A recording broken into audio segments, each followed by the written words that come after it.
சந்தோஷமாக இருக்கீங்களா? இயேசுவோடு நடந்த சந்தோஷம் தானே. நீங்கள் சந்தோஷமாக இல்லைன்னா இயேசுவோடு நீங்கள் நடக்கலை, எங்கே மிஸ் பண்ணிட்டீங்கன்னு அர்த்தம். சரிப்படுத்தி கொள்ளுங்க. ஆண்டவரோடு நடக்கிற அனுபவத்தை விட்டுறாதுங்க.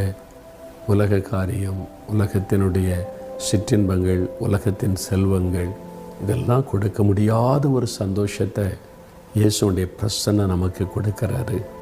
அதனால் அதுக்கு அதிக முக்கியத்துவம் கொடுங்க.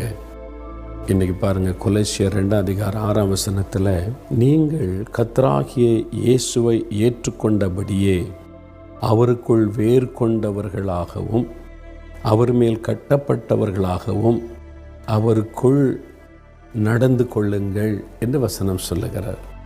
கர்த்தராகிய இயேசு கிறிஸ்துவை ஏற்றுக்கொண்டீங்களா? எங்கே ஏற்றுக்கொள்ளணும்? நம்முடைய இருதயத்தில் நமக்குள்ளே அவரை ஆண்டவராக இரட்சகராக ஏற்றுக்கொள்ளணும்.